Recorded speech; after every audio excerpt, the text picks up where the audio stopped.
All right. So this is my first Facebook Live,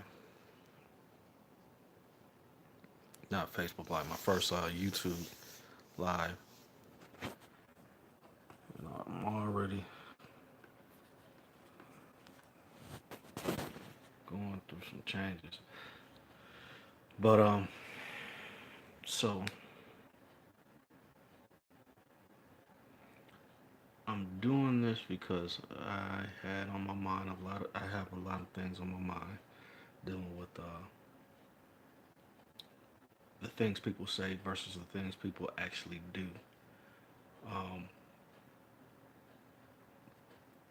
I've been up all night. It's approximately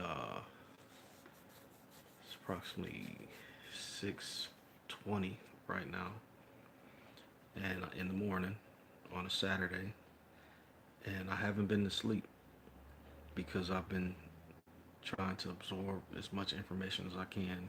Listen to YouTube videos on different information, reading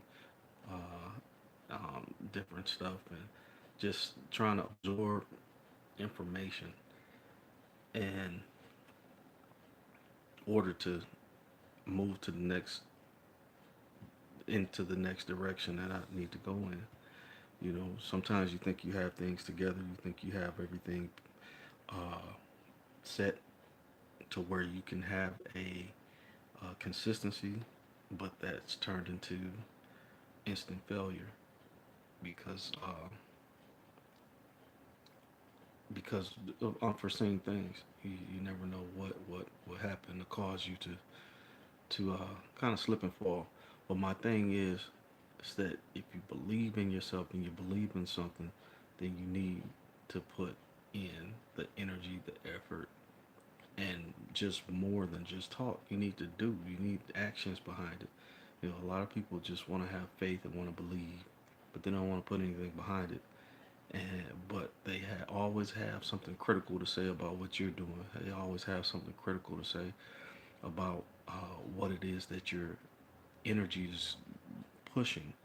But they never have any investment into what you're doing, any investment into trying to make you succeed or help you succeed. It's just, uh, it's a spectator situation. People can be on the sidelines and just talk all the junk they want, but they're not playing the game. They're not in the game of life, you know, and they can pinpoint all of the failures and all of the mistakes that you made and never go into understanding the journey in which you're going through or what you're trying to accomplish because it's not their journey. So just going back on me a little bit, 2012, I got out of the military. I served in the United States Marine Corps, and um, I enjoyed my time. More like a love hate relationship. There was times I loved, the times that I just was wondering why I joined. But when I got out, I didn't have plans on getting out. I planned on staying in, doing more time. But that's not what life had in store for me. So I got out um, and found myself in a bad place. Not because I was on drugs or alcohol or anything like that, but it was just transitioning.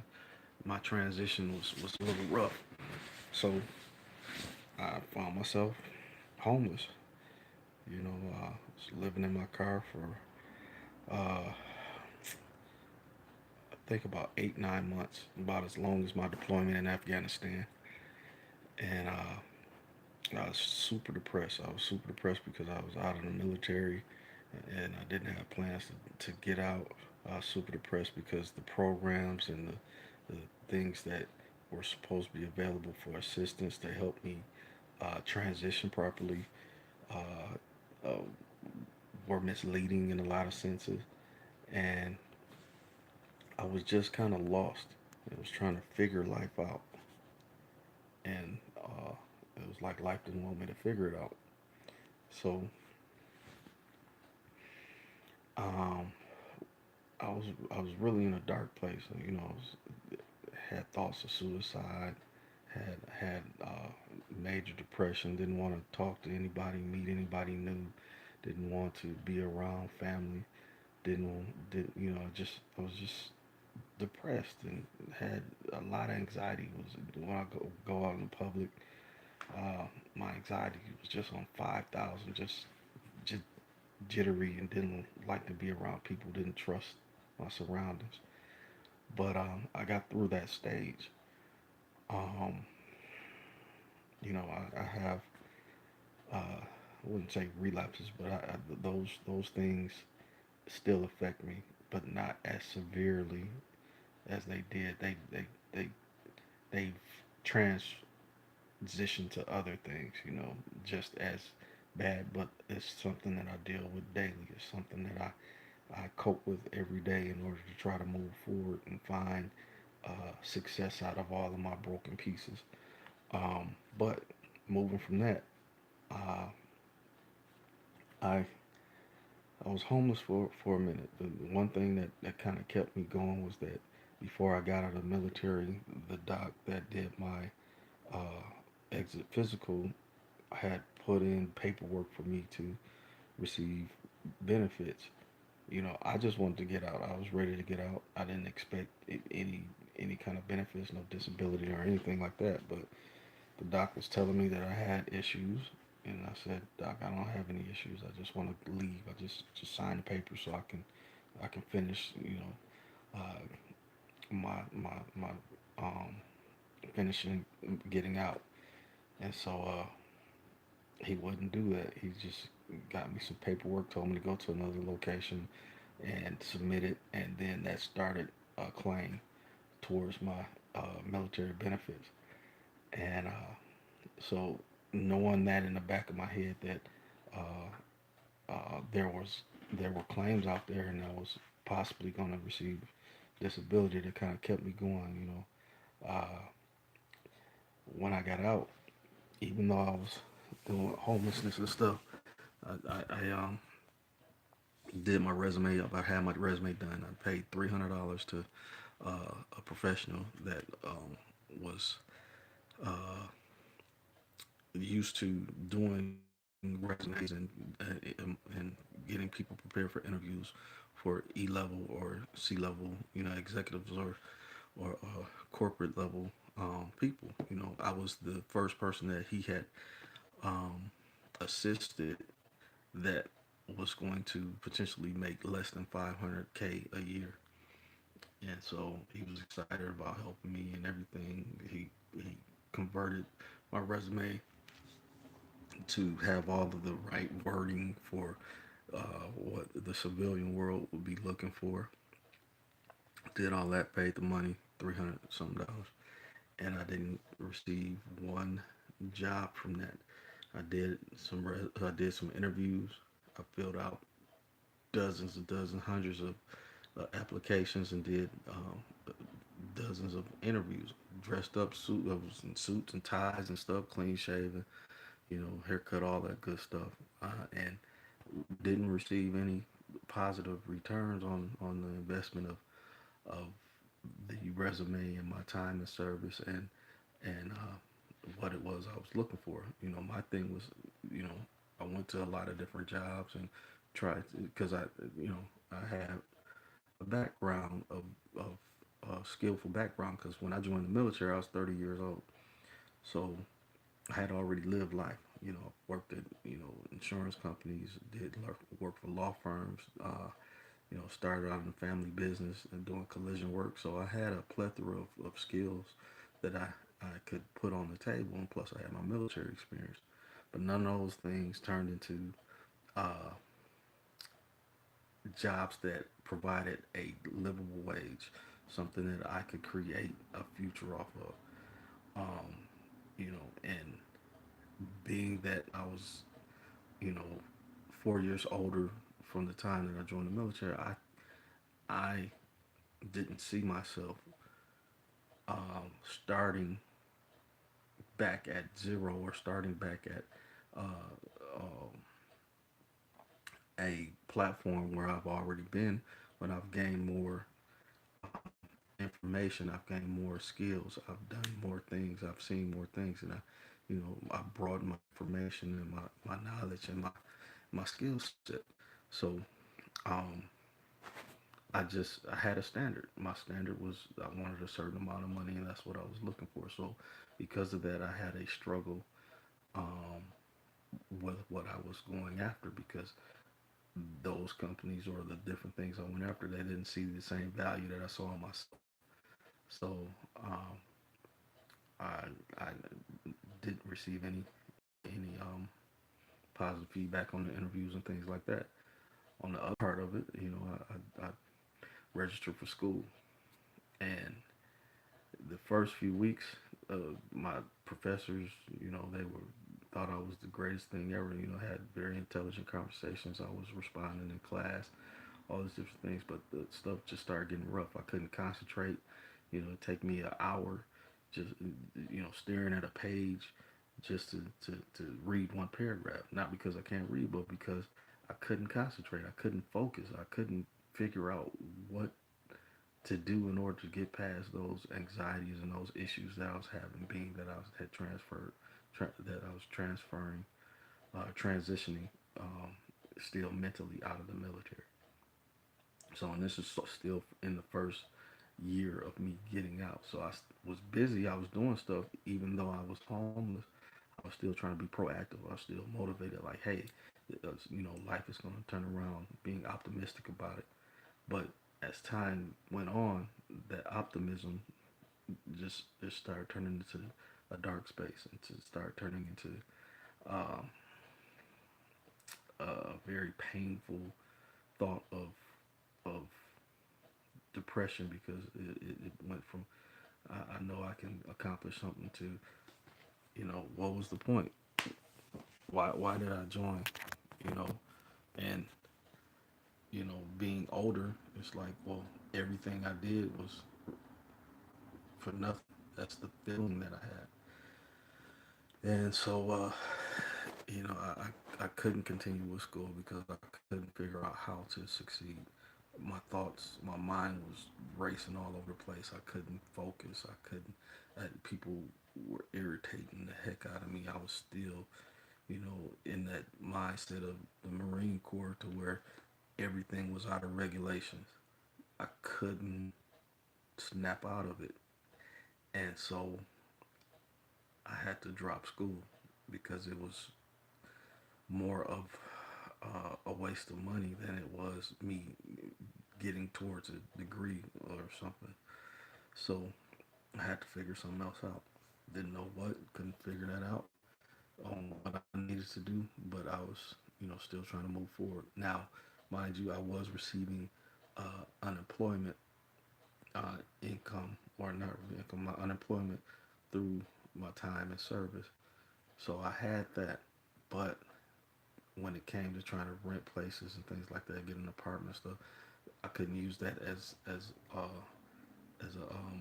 as income because it was any given time your unemployment can be snatched and it's only lasts so long anyway. So uh, in between being in my vehicle, go to the least expensive hotels in the city that I was in, and I would stay there for 2 or 3 nights, and then the rest of the week, be in the truck because I would go there to take showers and get prepared for the next coming week, and it just that was my cycle pretty much. Um, but got through all that. Had issues with paperwork when it came to my disability. Um, when I was submitting for my disability, I had issues with the VA. They lost my paperwork a few times, but luckily I was living in the city where the main hub of that state was. So all I did was took other copies, and then get them date stamped and all this other stuff. So I went through a process of consistency on making sure that I did my part and that they had everything I needed, that they needed from me in order for my claims to go through, they whether I wanted them or not, whether they told me I was going to receive any disability benefit or not. Um, so eventually, um, I ended up with a rating of 70% from the VA. So that helped. Ended up getting an apartment, everything. But by this time, I was in such a dark space that all I did was sat in that apartment, look at the walls, and just wondered why I was still on the planet. And after a year of being there, I just said I needed a change, and I didn't know what that change was going to be. But I figured that what I would do is I would go home, and I'm originally from Flint, Michigan, so you know I went home. I came home to Flint, Michigan, and it was the best thing that I did because I was around family, people that I knew that I didn't have to prove myself to. I was, you know, got to see folks I hadn't seen in forever, and it was just good for my spirit. Um, but it also entailed a whole different set of issues. So 2012, when I got out of the military, 2014 was when I moved back to Flint, Michigan, and I just so happened to move back the year that the water crisis or the water disaster happened, and I'm still trying to transition because I went from homelessness to a year of just in a depressed state and somewhere I didn't want to be, just looking at the walls and just staying in the bed all the time, just you know, to now I'm back home and I'm trying to get uh I'm just putting my best foot forward, come home saying, hey, I need to do what it takes to be successful, and don't know what that is. So one of the first things I did was I sought out an organization that was a housing organization, and asked them if they had any houses available, what they had available, and saw what the program was about. So linked up with them, and it was it was pretty motivating to be a part of that organization at the time because I was going to be housed, once we went through the process. So, um, not too long after all this, the water situation just started getting huge, and I didn't connect to it or with it because I'm, being from here, a lot of different things happen. So you think it's just something that, oh, something comes and it's gonna go. They're gonna fix it. They're gonna straighten it out. But it wasn't getting straightened out. Things were getting worse.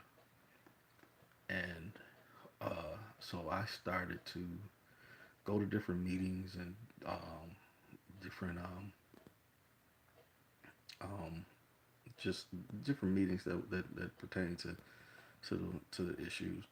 And I was trying to become informed, and all at the same while I was trying to get housing because I was couch hopping and still living in a vehicle, off and on because I still had the issue of not wanting to be around people, still had the issue of anxiety, still had the issue of, only being comfortable in my own little bubble, even though I was happy to be home, you know, go to my parents and take showers and stuff like that, and couch hop around, just make it seem like I just visiting and all this other stuff, missing people. But I just, you know, I it was a lot to deal with my anxiety issues and my depression, PTSD.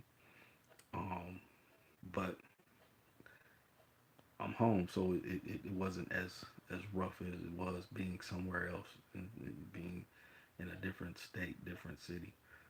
So moving forward, going to different meetings, not just about the water, but I was driving all over the state trying to understand uh, how how the state dealt with different business opportunities and things like that, trying to figure out as a veteran what I had available and what I could do, which led me to, learning more about PTAC, the PTAC process.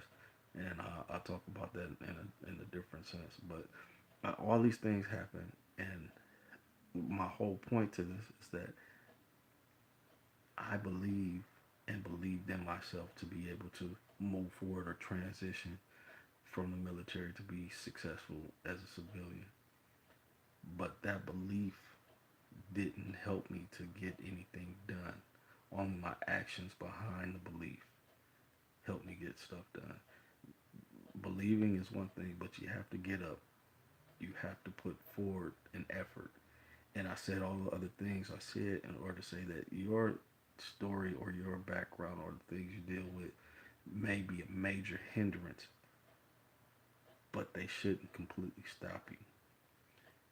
You should find a way to get through things so you can get to the success you're looking for, so you can get to the outcomes you're looking for. And mind you, uh, my story went on a major high of being successful and doing a lot of things, but also at the same time, the floor fell through on that too. You know, it's like I fell out of the sky on certain things when it came to the housing situation, and I started a business, and you know it has a strong name, but there's a lot of things I need to do to make it even stronger. But it's just you can't just talk about it. You have to do.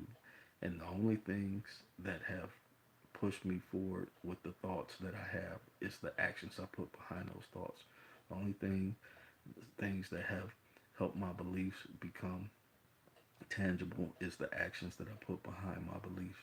You know, I invest in the things that I believe in, whether it be my time, whether it be money, the little that I have, or whether it be just advertising and the concept we're talking, just talking about it, you know. And I dare you to go to school and not do the work and believe you're going to get a degree.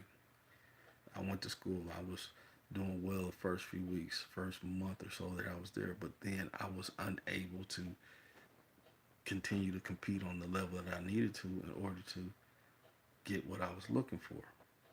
So even though I believed I could receive a degree and do something, I couldn't do what it took. So I had to withdraw from there. And just because I believed in it, I didn't get the degree. It just wasn't like, whoa, I believe in me getting a degree. I couldn't put the energy and effort behind it because I had certain things that were roadblocks to my success. And I had to move on to find other outlets in order to get to success or some form of success. And so I tried school not just that time, but three or four other times. And for me, it's the same issues. The anxiety, my PTSD, all those things just start hitting me. So it's just I don't know if it confined spaces or just being in. I don't know what it is, but it just creates unnecessary issues for me. But now I'm at a point I know that I can't. That's something that I can't do. Or those are things that I have very strong barriers um, to overcome if I'm ever going to receive degrees or accomplish what I believe. So you just have to keep on trying, keep doing different things. You have to uh, sometimes just do what you're good at naturally, you know, or do the things that you can do without having a lot of um, unnatural uh, uh, support. You know, like you can always give time and energy to something or someone if you believe in that thing, whether it's a charity, whether it's a business, whether you can give time and energy and money to things you believe in, and that doesn't take a whole bunch of stuff to do. You can you can go out and find ways to invest what it is that you believe you need to invest in what you believe. And like I used the analogy of school, and think about church too. Say for instance you just go to church and nobody pays tithes. how long do you think the church is going to last? How long do you think it's going to stay open? Your beliefs and your faith aren't going to pay the bills, just like they don't pay the bills at your home. Your beliefs don't pay bills. Only your investment into your beliefs pay the bills. Only your investment into your beliefs advertises your beliefs to the whole world.